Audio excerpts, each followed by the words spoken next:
Hi friends, welcome to my channel my family dairy. ఎలా ఉన్నారండి? అందరూ బాగున్నారా? నేను కూడా బాగున్నానండి. మీరందరూ ఎలా ఉన్నారో నాకైతే కామెంట్ సెక్షన్లో కామెంట్ చేయండి. ఇవాళ అయితే నేను పిల్లలకి లంచ్ బాక్స్లోకి ఈజీగా ఇంకా చాలా టేస్టీగా ఉండే ఒక రెసిపీ చూపిస్తున్నాను. అదే టాకోస్ అనమాట. దోశ టాకోస్.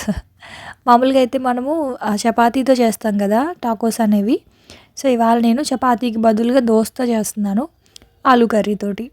సో ఆలూ ఇదేంటంటే రైస్‌తో కూడా బావుంటది కదా ఆలూ కర్రీ. సో మా వారికేమో రైస్‌లోకి ఆలూ కర్రీ, అదే కర్రీతోటి పిల్లల కోసమేమో టాకోసు, ఇంకా అదే దోసతోటి మసాలా దోస. అంటే అదే కర్రీతోటి 3 ఇన్ 1 రెసిపీ అనమాట. సో ఎలా చేస్తానో చూపిస్తాను. ఈజీగా అయిపోద్ది. పిల్లలు చాలా ఇష్టంగా తిన్నారండి. ఇంటికొచ్చాక ఈవినింగ్ కూడా అదే అడిగారు వాళ్ళు. కాకపోతే ఇంకా పొటాటో కర్రీ అయిపోయిందని ఇంక ఈవినింగ్ వేరే స్నాక్ అయితే చేశాను. సో ఫస్ట్ అయితే బంగాళదుంపల్ని కుక్కర్లో పెట్టేశాను.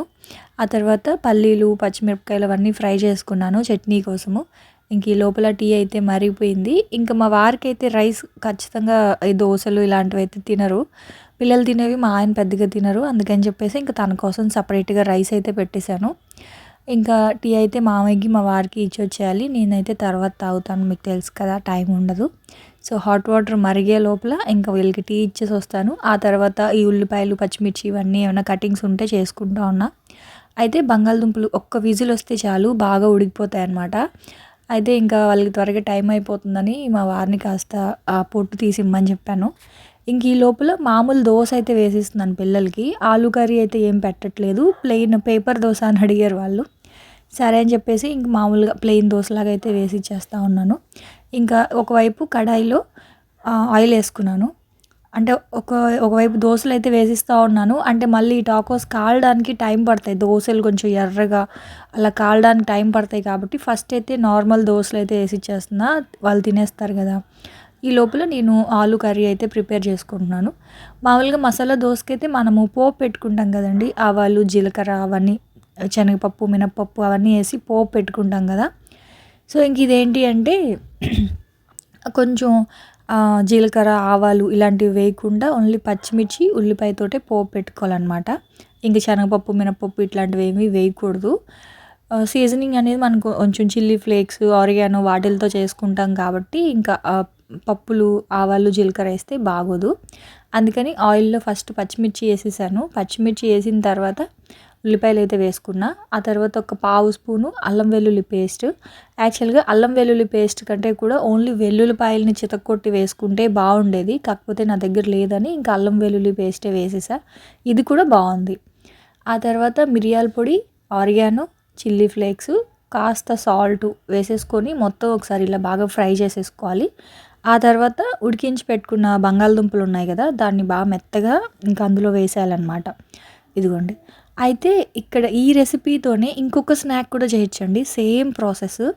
ఇందులో కాస్త కార్న్‌ఫ్లోర్, బ్రెడ్ క్రమ్స్ వేసేసుకొని చిన్న చిన్న బాల్స్ లాగా చేసుకొని పైన కొంచెం బ్రెడ్ క్రమ్స్ కనుక కోట్ చేసుకొని డీప్ ఫ్రై చేసుకుంటే ఆలూ టిక్కీస్ చాలా బాగుంటాయండి. దాని లోపల కనుక చీజ్ పెట్టేస్తే చీజ్ బాల్స్ అనుకోవచ్చు, లేకపోతే ఆలూ టిక్కీస్, లేకపోతే ఆలూ ఫ్రైస్, ఇట్లా చాలా టేస్టీగా ఉంటుందన్నమాట. అందులో మనం వేసిన సీజనింగ్ ఉంది కదా, సో అదంతా మంచి టేస్టీగా ఉంటుంది. ఇప్పుడు దాన్నే నేను రైస్తో కూడా పెట్టాను. రైస్తో కూడా చాలా బాగుంటుందండి అది. అంటే నైట్ కర్రీ ఉంది. సో కర్రీ తోటి ఇది పక్కన సైడ్ డిష్లో కూడా బాగుంటుంది అనమాట రైస్తో తినడానికి. ఇంక అందుకే ఇలా చేసేసాను. పిల్లలకి, మా వారికి రెండిటికి ఉంటుంది కదా అని. ఇంక ఇక్కడేమో కర్రీ అయిపోయింది కదా, ఆలూ కర్రీ. ఇప్పుడు దోశలా అంటే కొంచెం పిజ్జా లాగా కొంచెం దోశ అనేది కొంచెం లావుగా వేసుకున్నాను. ఆ తర్వాత ఇది పిజ్జా సాస్, ఇది ఇంట్లో చేసుకునిందే. మీరేంటి అంటే కావాలంటే కొంచెం టమాటో సాస్ ఉంటుంది కదా, అదైతే వేసుకోవచ్చు. సో టమాటో సాస్ వేసేసుకున్న తర్వాత దాన్ని కొంచెం బాగా స్ప్రెడ్ చేయండి. ఆ తర్వాత చేసి పెట్టుకున్న ఆలూ కర్రీ ఉంది కదా, అదైతే వేసేసాను. మీ దగ్గర ఉంటే టైం కనుక ఉంటే మెయిన్ క్యాప్సికము, ఆనియన్స్ ఇలాంటివి పచ్చివి కూడా వేసుకోవచ్చు, బాగుంటుంది. కాకపోతే నా దగ్గర ఇంకా టైం లేదు, ఆటో వచ్చేస్తుంది. అందుకని చెప్పి ఇంకా ఓన్లీ కర్రీ ఒకటే పెట్టా, వెజిటేబుల్స్ వేయకుండా. అలాగే చీజ్ అనేది మన ఇష్టం, ఎంత చీజ్ అయినా వేసుకోవచ్చు. నేనైతే ఒక్కొక్క దోసకి ఒక్కొక్క చీజ్ క్యూబ్ అయితే వేసుకున్నానండి, అంతే. వేసేసుకొని సిమ్లో పెట్టి కొంచెం అటు ఇటు బాగా మంచిగా ఫ్రై అవ్వాలన్నమాట. సో అంతే, దోశ టాకోస్ రెడీ. ఈ ప్లేస్లో సేమ్ ఎగ్జాక్ట్గా చపాతీతో కూడా చేయొచ్చు, కాకపోతే చపాతీ కొంచెం బాగా క్రిస్పీగా ఫ్రై అయ్యే వరకు ఫ్రై చేసుకోవాలి, అంతే. ఇది ఒక దోస చాలా హెవీగా ఉంటుంది, ఎందుకంటే దాని లోపల మనం పెట్టిన చీజు ఆలు స్టఫింగ్ ఉంది కదా, కొంచెం ఎక్కువ పెట్టాం కాబట్టి ఒక్క దోస హెవీగా ఉంటుంది. కాకపోతే ఇంకా పిల్లలు ఎవరికైనా షేర్ చేసుకుంటారు కదా అని చెప్పేసి తర్వాత ఇంకొక పీస్ కూడా ఎక్స్ట్రా పెట్టాను అనమాట. మెయిన్గా అసలు బాక్సులు సరిపోలేదు, అందుకే ఇంకొక దోస అయితే వేసి హాఫ్ దోస ఇట్లా పెట్టేశారనమాట. సో ట్రై చేయండి, మనం ఎలాగో రోజు దోసలు అవి వేస్తూనే ఉంటాము, ఇదేం పెద్ద వెరైటీ అని కూడా ఏం కాదు. కాకపోతే మనం అందులో వేసిన చీజు ఆలు కర్రీలో వేసిన ఆ సీజనింగ్ అనేది కొంచెం మారుతుంది కాబట్టి టేస్ట్ అనేది చాలా బాగుంటుంది. ఒకసారి ట్రై చేయండి. ఇంకా పిల్లలకైతే ఇచ్చేసాను, ఇంకా వాళ్ళైతే వెళ్ళిపోయారు. ఆ తర్వాత ఇంకా మా వారికి అయితే ఇదిగోండి దోశ అయితే వేస్తూ ఉన్నాను, మా వారికి మామయ్యకి. ఇవాళ ఏంటంటే మామయ్యకి పని ఉందంట, సో ఇవాళ బయటకు వెళ్తున్నారు, అందుకని ఇద్దరికి కలిపి ఫాస్ట్గా దోశలు అయితే వేసి ఇచ్చేస్తూ ఉన్నా. అయితే ఇది మసాలా దోశ ఫ్లేవర్ మనకి రావాలి కాబట్టి ఇది వచ్చేసి పల్లీలు, దాన్ని ఏమంటారు, పుట్నాల పొడి, అదేనండి కారప్పొడి. దోశల్లో ఇడ్లీలో మనం వేసుకుంటాం కదా, సో ఆ కారప్పొడి అనమాట. ఆ కారప్పొడి వేస్తే ఏంటంటే అది మనం అందులో కొంచెం శనగపప్పు అవన్నీ వేసుకొని చేస్తాం కదా కారప్పొడి, సో ఆ ఫ్లేవర్ వేరేగా ఉంటుంది. ఆ కారప్పొడి కొంచెం పైన అలా జల్లేసి తర్వాత దాంట్లో ఈ ఆలు కర్రీ ఉంది కదా అదైతే పెట్టేశాను. పెట్టేసి ఇంక ఇలా సిమ్లోనే దోశను కనుక బాగా కాల్చుకుంటే ఇలా రోస్ట్ లాగా అవుతుంది. ఇదిగోండి క్రిస్పీగా ఉండే ఆలు మసాలా దోశ రెడీ. ఇలా ఫోల్డ్ చేద్దాం అనుకున్నాను, అదైతే అవ్వలేదు, ఇంక ఇలా ఇచ్చేసాను అనమాట. అయితే ఈ దోశలు కొంచెం కాలడానికి టైం పడుతుంది, స్లోగా కుక్ అవ్వాలి కదా, సో అదనమాట దోశలు అయితే. హాయ్ అండి, అందరూ వెళ్ళారు. నా టీ టైం అన్నమాట ఇప్పుడు, అల్లం టీ. యాక్చువల్గా సొంటి కాఫీ పెట్టుకుందాం అనుకున్నాను, అయితే ఇంకా టీ ఉండిపోయింది. ఇంక మళ్ళీ ఇప్పుడు అది ఎందుకులా, ఇంక ఇదే తాగేద్దామని ఇంక ఇదే తాగేస్తున్నా. అయితే హెల్త్ ఎలా ఉందక్క అని అడుగుతున్నారు కదా. హెల్త్ అయితే మాత్రం నిజంగా అసలు ఏం బాగాలేదంటే రెస్ట్ తీసుకోలేను, అలానే యాక్టివ్గా పని చేయలేను, అలా ఉందన్నమాట.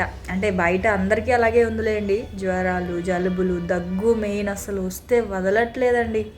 నాకు మామూలుగానే దగ్గు వస్తే పోదు, అలాంటిది ఇప్పుడు ఎలా మీకు అర్థమైపోయి ఉంటుంది కదా, నా గొంతు అంతా చేంజ్ అయిపోయింది, చాలా రఫ్గా వస్తుంది వాయిస్. ఇంకా దగ్గి ఇక్కడంతా నొప్పి, అప్పటికి వేడి నీళ్ళే తాగుతున్నాను. టీ కాఫీలు కూడా ఏం లేదు అసలు. ఈవినింగ్ టైం కూడా మామూలుగా ఇది ఉంటుంది కదా ఆమ్లా టీ, అవే తాగుతున్నాను, అది కూడా బెల్లం పొడి వేసుకొని కొంచెం ఇంక వేసాను అన్నట్లుగా తాగుతున్నా. ఇవాళ టీ మా వారు సెకండ్ టైం తాగలేదు, ఉండిపోయింది, ఇంక అందుకని నేను తాగుతున్నాను. అంటే టీ అలవాటు అయిపోయింది కదా, తలనొప్పి వచ్చేస్తుంది తాగకపోతే, అందుకని తప్ప అసలు ఏం స్వీట్ అసలు ఏం తినట్లేదు, అయినా కూడా ఈ దగ్గు తగ్గట్లేదు. మెడిసిన్ వాడుతున్నాను. నాతో పాటు విష్ణుకు కూడా బాగాలేదు పాపం, అక్కడైతే ఇంక బలవంతంగా వెళ్ళాడు. ఇవాళ కొంచెం బాగా పేచి పెట్టాడు వెళ్ళనని, ఇంక ముందేసి పంపించాను అనమాట స్కూల్కి. ఇంకేం చేస్తాం, జ్వరం అయితే రెస్ట్ తీసుకోవచ్చు. జ్వరం ఏమో తగ్గింది కానీ దగ్గు జలుబేనండి బాగా విసిగిస్తూ ఉంది. ఇంక ఇప్పుడు ఈ టీ అయితే తాగేసి, కొంచెం వేడిగా ఉంది, తాగేసి ఇంట్లో పని అయితే చేసుకోవాలి. ఇంకా టీ తాగేసి ఇంట్లో పనులు అయితే ఉంటాయి కదండి, సో అన్ని పనులు అయితే చేసేసాను. అంటే గ్యాస్ అంతా నీట్గా క్లీన్ చేసేయడం, ఆ రూమ్లో బెడ్స్ అవన్నీ సర్దడం, సోఫా అవన్నీ సర్దడం, ఆ తర్వాత డిష్ వాషర్లో సామాన్లు పెట్టేయడం, వాషింగ్ మిషన్లో బట్టలు వేయడం, ఇంకా అట్లాగా పనులన్నీ అవుతూ ఉన్నాయి అన్నమాట. అయితే ఇది వచ్చేసి మీషోలో బెడ్షీట్ అయితే ఆర్డర్ పెట్టాను. యాక్చువల్గా బెడ్షీట్స్ అని చెప్పొచ్చు. ఏజియోలో 2 సెట్లు పెట్టాను, మీషోలో ఇది ఒకటి పెట్టాను. ఇదేంటంటే ఎలాస్టిక్ బెడ్షీట్ అనమాట. ఇంకా కంఫర్టర్స్ కూడా 2 పెట్టాను. ఇప్పుడు సేమ్ మీరు చూస్తున్న బెడ్షీట్కి కంఫర్టర్ కూడా ఉంది. అయితే సెట్ కాదు, విడివిడిగా ఆర్డర్ చేశాను అనమాట. అది ఇంకా రాలేదు. యాక్చువల్గా అన్నీ వస్తే ఒకసారి చూపిద్దాం మీకు అనుకున్నాను, కానీ ఇంక ఇది ఎందుకు నాకు వేసేయాలనిపించింది. బాగుందండి, 380 రూపీస్ అనుకుంటా, 383 రూపీస్ అట్లా పడింది అంతే. బాగుంది, కింగ్ సైజ్ బెడ్షీటు. దానికేంటంటే ఎలాస్టిక్. నేను నార్మల్‌గా ఎలాస్టిక్ బెడ్‌షీట్స్ కొనను పెద్దగా. ఎందుకంటే అవి సైజు సరిపోకపోయినా, ఆ తర్వాత అటు ఇటు దాన్నేమంటారు, అవి సాగిపోయాయనుకోండి, సరిగ్గా సెట్ అవ్వవు కదా బెడ్స్‌కి. అందుకని చెప్పి కొనను. కాకపోతే ఎందుకో ఒకసారి ఒకటి తీసుకుందాంలే అని చెప్పి ఇదొక్కటే ఇలాగా ఎలాస్టిక్ బెడ్‌షీట్ అయితే తెప్పించాను. ఏజియోలో పెట్టినవి 2 కూడా నార్మల్ బెడ్‌షీట్సే. అవొచ్చినప్పుడు కూడా చూపిస్తా. ఈ బెడ్‌షీట్ ఎవరికైనా కావాలి అనుకుంటే లింక్ ఇస్తాను. ఒకసారి డిస్క్రిప్షన్‌లో చూడండి. చాలా బావుంది. కాటన్ బెడ్‌షీట్ అనమాట. ఆ తర్వాత ఇంక ఇంట్లో పనంతా అయిపోయింది. అసలు అనుకోలేదు ఇవన్నీ క్లీన్ చేయడానికి ఆవిడేమో వస్తానమ్మా అని చెప్పి సడన్‌గా చెప్పారనమాట. 2 డేస్ ముందు నుంచి అడుగుతుంటే వీలు చూసుకొని వస్తానమ్మా అని అన్నారు. అయితే ఇంక ఇవాళ ఏమో ఆ అమ్మ సరే నాకు ఖాళీ ఉంది తోమేసేనా అని చెప్పి అడిగారు. అయితే ఇంక సరే అయితే అని చెప్పి ఇంక అవన్నీ కూడా పైనుంచి తీసి ఇచ్చాను. ఇవన్నీ కూడా అత్తయ్యవి ఇత్తడి సామాన్లండి. నావున్నాయి గానీ నావేంటంటే నావి షైనింగ్ అలాగే ఉంటాయి. కవర్స్ ఏసేసి పెట్టేశాను. సో, షైనింగ్ ఉంటాయి కాబట్టి, అంటే నావంటే పెళ్ళిలో మా అమ్మ నాకు పెట్టినవి. అవన్నీ కూడా కింద బాత్రూమ్‌లో అటక మీద ఉంటాయన్నమాట. సో, అవన్నీ ఇంక తీయలేదు నేను. ఇవేంటి అంటే అత్తయ్య సామాన్లు. చాలా ఇయర్స్ అయిపోతుందండి కడిగిచ్చి. అందుకే ఇంక అవన్నీ తీసి ఇంక ఆవిడకిచ్చాను. ఆవిడైతే పైన అవన్నీ కడుగుతూ ఉన్నారు. ఇంకా పీతాంబరం ఉంటది కదా! పీతాంబరము, ఉప్పు, చింతపండు ఇచ్చేసాననమాట. ఉప్పు, చింతపండు, పీతాంబరంతో తోమితే తెల్లగా వచ్చేస్తాయి అని చెప్పి. కానీ చాలా నల్లగా జిడ్డు పట్టేసి ఉన్నాయిలెండి. సన్‌సైడ్ మీద పెట్టేసి అసలు తీయనే లేదు ఇన్ని రోజులు. ఆ తర్వాత ఆవిడైతే ఇంకా అవి క్లీన్ చేస్తా ఉన్నారు. ఇంక నాకేంటంటే అన్ని రూమ్స్ అన్నీ నీట్‌గా ఇంట్లో అంతా బూజులు దులిపేసాం కానీ, ఇక్కడ బాల్కనీలో మాత్రం తుడవలేదు. అంటే నేను మామూలుగా కూడా ఎప్పుడైనా ఇల్లు తుడిసేటప్పుడు ఇల్లు కాదు బాల్కనీ తుడిసేటప్పుడు కొంచెం ఏదైనా బూజు లాంటివి ఉంటే నేనే నార్మల్‌గా చీపురుతో తుడిచేస్తా. సో, ఇంక ఇవాళ ఏంటి అంటే వాళ్ళు వెళ్ళిన వెంటనే ఇంక తుడవకూడదు కదా అని చెప్పేసి ఇంక ఇంట్లో పనంతా అయిన తర్వాత ఇప్పుడు బాల్కనీ పైనంతా కొంచెం బూజులు అవన్నీ ఉంటే దులిపేసి ఇంకా బాల్కనీలో ఇంక ఈ మొక్కలు, ఎండిపోయిన ఆకులు అవన్నీ కూడా కొన్ని ఉన్నాయి. అవన్నీ తీసేసి ఆ తర్వాత బాల్కనీ అయితే ఏమంటారు మాప్ పెట్టేసి ముగ్గయితే వేద్దాం అనుకుంటా ఉన్నా. ఇవాళ ఏంటంటే పని రివర్స్ అయింది. ఎప్పుడు ముగ్గేసిన తర్వాత ఇంట్లోకెళ్ళి పని చేసుకుంటా. సో, ఇవాళ ఇంట్లో పని చేసిన తర్వాత బయటకొచ్చి ముగ్గేస్తున్నాను. కొంచెం లేట్ అయిందనే చెప్పాలి. ఎందుకంటే అదే చెప్పా కదా! ఇంక వెళ్ళిన వెంటనే బూజులు అవన్నీ దులుపకూడదు, ఇల్లులు అవన్నీ తుడవకూడదు కదా! అందుకే నేను ఎప్పుడైనా సరే పిల్లలు గానీ, మా వారు గానీ అందరూ వెళ్ళిన తర్వాత ఏం చేస్తారంటే ఫస్టు కిచెన్‌లోకి వెళ్ళిపోయి కిచెన్ క్లీన్ చేసుకుంటాను. ఆ తర్వాత ఇంకా బెడ్స్ అవన్నీ మడత పెట్టుకోవడం, ఆ తర్వాత ఇల్లులు అవన్నీ తుడవడం, బాల్కనీలు అవన్నీ తుడవడం అలా చేస్తా అనమాట. అంటే వెంటనే తుడవకూడదు, మంచిది కాదన్నారు వాళ్ళకి. అందుకే నేను ఎప్పుడూ ఇంకా అలా చేయను. ఇవాళ ఏంటంటే ఇంక రివర్స్ అయింది పని.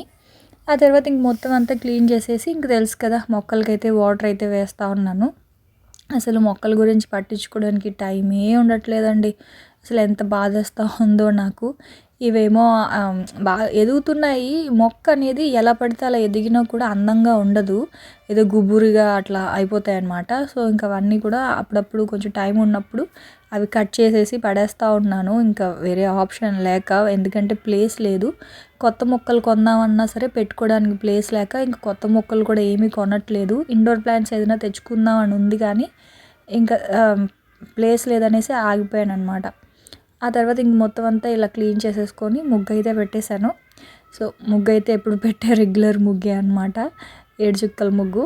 సో, ఇంక ఇదైతే పెట్టేశాను. ఆ తర్వాత ఇంకా బట్టలవన్నీ కూడా ఆరబెట్టేశాను. నేనేంటంటే ఇంక వీడియో ఎడిటింగ్ పనులు అవన్నీ చూసుకుంటూ ఉన్నానండి. ఫ్రెష్ అయిపోయి తినేసి ఇంకా ఆవిడైతే అవన్నీ కడిగేసి వెళ్ళిపోయారు. ఇంకా మధ్యాహ్నం అయిపోయింది యాక్చువల్‌గా చెప్పాలంటే. నేనేమో ఇంకా తినేసి వీడియో ఎడిటింగ్ పనులు అవన్నీ ఉంటే చేసుకున్నా. ఆ తర్వాత వాషింగ్ మిషన్‌లో యాక్చువల్‌గా 3 రౌండ్స్ ఏసాను. ఫస్ట్ 2 రౌండ్స్ ఆరబెట్టేశాను. ఇదేమో మర్చిపోయాను. తర్వాత గుర్తొచ్చింది. అమ్మో! స్వెటర్స్ ఉన్నాయి గదా అని చెప్పి ఇంకా అవి తీసుకొనొచ్చి ఇప్పుడు ఆరేస్తా ఉన్నాను. మధ్యాహ్నం అయిపోయింది. ఒక్కొక్కసారి అంతే మర్చిపోతూ ఉంటాము. ఇంకా వాష్‌రూమ్స్ అవన్నీ కడిగేసి అవన్నీ తీసుకొచ్చి ఆరబెట్టేసా. అయితే ఇదిగోండి ఇవైతే ఇంక ఇలా కడిగారు ఆవిడ. చాలా సేపయితే కడిగానమ్మా. రుద్దినా సరే అవి పోలేదు అని చెప్పి అన్నారు. ఎందుకంటే దాదాపు 5, 6 ఇయర్స్ అవుతుంది ఇవి కడిగి. 5, 6 ఇయర్స్ ముందు ఒకసారి కడిగిచ్చాను. ఇప్పుడు మళ్ళీ ఇప్పుడు కడిగిచ్చా అనమాట. కానీ బాగా జిడ్డు పట్టేసి నల్లగా ఉన్నాయిలెండి. ఈ మాత్రం కడగడం కూడా గ్రేటే. ఎందుకంటే మెరుగు పెట్టించాలి. మెరుగు పెట్టిస్తే అప్పుడు మంచిగా షైనీగా ఉంటాయి. ఇదిగోండి ఇవన్నీ కూడా అత్తయ్యవన్నమాట అప్పట్లోవి. మా సైడ్ ఇలా ఉండవండి. నెల్లూరు సైడ్ ఏంటంటే బిందెలు ఇలా ఉండవు. ఈ బిందెలు ఏంటంటే చూడండి లంకి బిందెలు అని చెప్పి మనకి సినిమాల్లో చూపిస్తారు కదా, అట్లా ఉంటాయన్నమాట. చాలా వెయిట్ ఉంటాయి. బాగున్నాయి. ఇటువైపు వైజాగ్ సైడు ఇత్తడివి డిజైన్స్ అనేవి. ఇంక ఇవైతే చూడండి ఇవి చిన్నవి అనమాట. చాలా ఉండేవి. అయితే కొన్ని శ్రావణి, కొన్ని భవాని అలా పట్టుకెళ్ళారు వాళ్ళకి నచ్చినవి. గ్లాసులు అయితే 6 ఉండేవి. వేరే డిజైన్స్ కూడా ఇవి 2 ఇలా ఉన్నాయి కదా, కింద ఇలా హ్యాండిల్ వచ్చి ఇలా పట్టుకుంటాం కదా ఆ టైప్ ఒకటి, అలా కొంచెం వెరైటీస్గా ఉండేవి. ఆ తర్వాత నేనేమో ప్లెయిన్ తీసుకున్నాను. భవాని ఒక మోడల్ తీసుకుంది, శ్రావణి ఒక మోడల్ తీసుకుంది. 2 గ్లాసెస్ అవి కూడా ఉంటే బాగుండు, మీకు చూపించేదాన్ని. ఆ తర్వాత ఇది చూసారా, ఇది గంధం గిన్నె అంటండి. అసలు నాకు తెలియదు అసలు అది ఏంటా అని ఎన్ని రోజులు ఆలోచించాను, ఇది దేనికి వాడతారు అని చెప్పి అర్థం కాక. అయితే ఒకసారి లాస్ట్ టైం కడిగించేటప్పుడు అడిగాను అనమాట, ఇదేంటి దీన్ని ఇక్కడ ఏం చేస్తారు ఈ గిన్నెలో అంటే, గంధం పూసుకుంటారమ్మా, అది గంధం గిన్నె అని చెప్పారు ఆవిడ. ఆ తర్వాత ఇదేమో కుంకుమ బర్ణ. అసలు చూసారా ఎంత పెద్దగా ఉందో కుంకుమ బర్ణ. బాగుంది, చాలా వెయిట్ ఉంటాయి, ఇవి కూడా బరువుగా ఉంటాయి. ఇంకా అప్పట్లో అలా ఇచ్చేవారేమో బహుశా. వీటన్నిటి మీద మరి గిఫ్ట్స్ ఇచ్చారో లేదా అత్తయ్య పేరో నాకు తెలీదు. పేర్లు అయితే కొంచెం పోయినట్లు అయిపోయాయి. నేను చెక్క పేర్లు వేసి అలాగా గిఫ్ట్లు ఇలాంటివి నిజంగా అండి, ఇలాంటివి గిఫ్ట్ ఇచ్చినా కూడా ఏంటంటే మనకి తరతరాలు అలా ఉండిపోతాయి మనం కనుక ఉంచుకుంటే. ఇంకా అవన్నీ కూడా అత్తయ్యవే. ముంత, చొంబు, ఆ తర్వాత ఫ్లవర్ వాజులు కూడానండి. ఫ్లవర్ వాజెస్ కూడా ఉండేవి 3 ఎన్నో. అవి కూడా అవి భవానీ తీసుకునింది, తనకి నచ్చిందనమాట. ఫ్లవర్స్ ఎప్పుడైనా ఫ్లవర్ వాజ్లా పెట్టుకోవచ్చు బాగుంటాయని చెప్పి తను అవి తీసుకుంది. ఇది నాకు అర్థం కాలేదు, ఇది ఏంటో కూడా నాకు అర్థం కాలేదు, కానీ చాలా బరువుగా బాగుందని చెప్పి ఇంక ఇది నేను తీసుకున్నాను. ఇంక అట్లా చిన్న చిన్నవి మాత్రం తీసుకున్నాం, భవానీకి నచ్చినవి, శ్రావణికి నచ్చినవి. మిగతా పెద్దవి మాత్రం మా వల్ల కాదు, మేము మోసుకోవాలి అని చెప్పి వదిలేసారు, ఇక్కడే ఉంటాయి అవి. ఇంక ఇదిగోండి ఇది అత్తయ్య కలుషం చెంబు అనమాట. ఇంకా అలాంటి చెంబులు, ఆ తర్వాత మరచెంబు అంటాం కదా, మరచెంబు ఇత్తడిదే మరచెంబు, అది కూడా బాగుంటుంది. అది లేదు, అది ఎవరో తీసుకున్నారు, నాకు గుర్తులేదు. తర్వాత ఇంకా అత్తయ్యది ఇది పరమాన్నం వండే గిన్నె. ఇంకా ఆ వెనకాల ఉంది చూసారా ఉర్లీ బౌల్ లాగా, సో అది పెళ్ళిలో వాడతారంట. నేనేమో దాన్ని అప్పుడప్పుడు ఉర్లీ బౌల్ లాగా అట్లా వాడుకుంటూ ఉంటాను. ఇంక ఇదేమో ఇది అమ్మ నాకు ఇచ్చింది. ఇందులో బిర్యానీ వండేది. ఇది మాత్రం ఒకసారి ఎందుకో తీసాను. ఇది అందుకే కొంచెం షైనీగా ఉందన్నమాట. ఒక 2 కేజీల వరకు బిర్యానీ అది వండుకోవచ్చు, డేక్షలా ఉంటుంది. ఈ 2 కూడా నాకొకటి, భవానీకి ఒకటి అని చెప్పి కొత్తవి అవి. యాక్చువల్గా అప్పుడు ఒక 5 years బ్యాక్ ఎప్పుడో అమ్మ తెచ్చి ఇచ్చింది. కానీ ఒకటేమో ఒకసారి ఎప్పుడో మేము గుళ్ళో ఏదో వండుతున్నప్పుడు నల్లగా అయిపోయింది, సరే కడిగిద్దాం కదా అని ఆ 2 తీసాను. మిగతావన్నీ అత్తయ్యవే. ఇంక ఇది చూసారా చాట ఎంత బుజ్జిగా ఉందో. ఆ తర్వాత ఇదిగోండి బిందెలు చూడండి అసలు ఎంత స్ట్రాంగ్గా ఉన్నాయో. మా సైడ్ ఇంత స్ట్రాంగ్గా ఉండవు, అంటే ఉంటాయి కానీ మరి ఇవి చాలా బరువు అండి బాబు. చూడండి లంకి బిందెలు అంటారు కదా, సినిమాల్లో చూపించినప్పుడు ఇలాగే ఉంటాయి అన్నమాట లంకి బిందెలు అని వాళ్ళు చూపించేవి. ఆ డిజైన్ చెప్తున్నాను, బాగుంది కదా, ఆ పైన ఇట్లా క్లోజ్డ్గా వచ్చి. ఇంకా ఆ 2 బిందెలు అవి కూడా అత్తయ్యవే. ఇది కూడా అత్తయ్యదే, బిర్యానీ డేక్షా లాగా ఉంది చూసారా. ఇది పెద్దదన్నమాట, హండి వండుకోవచ్చు, కానీ మాకెప్పుడు ఇంకా అంత అవసరం రాలేదు ఇంత పెద్దది ఉండేది. లోపలంతా కొంచెం నల్లగా చిలుము పట్టినట్టు అట్లా ఉంది. అవన్నీ నీట్గా కూడా మెరుగు పెట్టించి వాష్ చేస్తే బాగుంటుంది. సో ఇంకా ఇప్పుడు అవన్నీ తీసి కడిగిచ్చే కదా, మళ్ళీ ఎక్కడొక్కడ పెట్టాలన్నమాట. ఆ తర్వాత ఇంకా ఈవినింగ్ అయ్యేసరికి పిల్లలు వచ్చేసారు కదా, సో వాళ్ళు ఏంటంటే ఆకలి అన్నారు. యాక్చువల్గా ఆలూ కర్రీ ఎక్కువ చేసి ఈవినింగ్ కూడా అదే స్నాక్లా ఇచ్చేద్దాం అనుకున్నాను, కానీ వాళ్ళు అడిగారు కూడా, అమ్మ ఉంటే అదే చేసేయమ్మ చాలా బాగుందని. కాకపోతే అయిపోయింది, లోపల స్టఫింగ్ అయిపోయింది. ఇంకా అందుకనే ఇంకా పాస్తా చేసేస్తా ఉన్నా. వాళ్ళు ఎప్పటి నుంచో పిజ్జా అడుగుతున్నారండి, పాపం చెయ్యాలి, చాలా రోజులు అయిపోయింది. కాకపోతే ఎందుకు కుదరట్లేదు, ఒకటి ఉంటే ఒకటి ఉండట్లేదు. ఇంక అందుకే 2 daysలో చేస్తాను రా మీకు పిజ్జా అని చెప్పాను అనమాట. ఇంక ఇప్పుడు మాత్రం పాస్తా చేస్తున్నాను, పాలక్ పాస్తా అండి, పాలకూరతో చేస్తున్నాను పాస్తా. సో ఫస్ట్ అయితే ఇంకా పాస్తాకి కొంచెం ఆయిల్ బటరు వేసుకొని గోధుమ పిండి ఒక పెద్ద స్పూన్ అయితే వేసుకున్నాను. అదంతా కొంచెం మంచిగా ఫ్రై చేసుకునేసిన తర్వాత ఒక 1/2 లీటర్ పాలని మంచిగా మరిగించుకోవాలి. పాల స్మెల్లే రాకుండా పాలైతే బాగా మరిగించుకోవాలన్నమాట. ఆ తర్వాత కొంచెం కొంచెం పాలు వేసుకుంటూ ఉండలు లేకుండా మొత్తం క్రీమ్ లాగా కలుపుకోవాలన్నమాట వైట్ సాస్ని. సో ఇది కొంచెం మంచిగా ఉండలు లేకుండా ఉంటే బాగుంటుంది. మొత్తం పాలు కనుక ఒకటేసారి వేసేసారనుకోండి ఉండలు కట్టేస్తాయి. సో కొంచెం కొంచెం పాలు వేసుకుంటే మనకు ఉండలు కట్టకుండా వస్తాయి అన్నమాట. అయితే ఇప్పుడు నాకు టైం లేక వేడి వేడి పాలైతే వేసేసాను. ఫస్ట్ టైం ఎవరైనా చేసేటప్పుడు ఏంటంటే వేడి వేడి పాలు వేయొద్దు, త్వరగా ఉండలు కట్టేస్తుంది.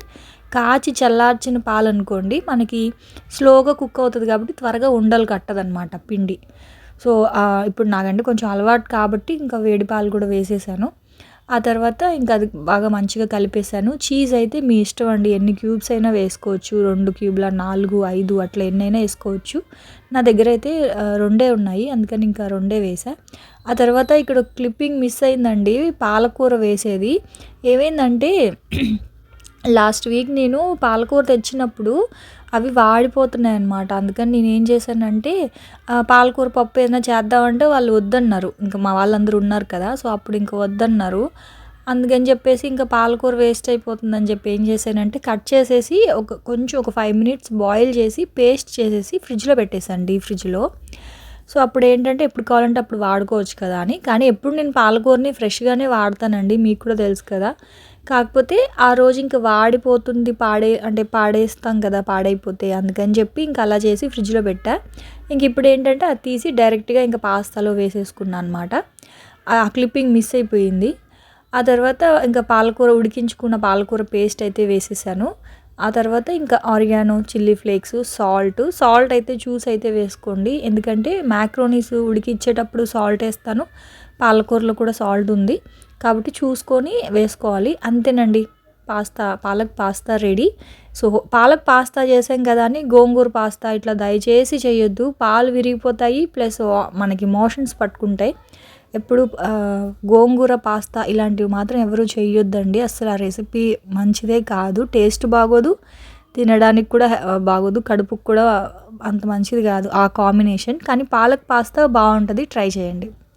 సో అదేనండి ఇంక ఇవాల్టి వ్లాగ్ అయితే. సో చూసారు కదా, రేపటి వ్లాగ్లో మళ్ళీ వచ్చేస్తాను. అప్పటి వరకు ఉంటాను. Bye friends.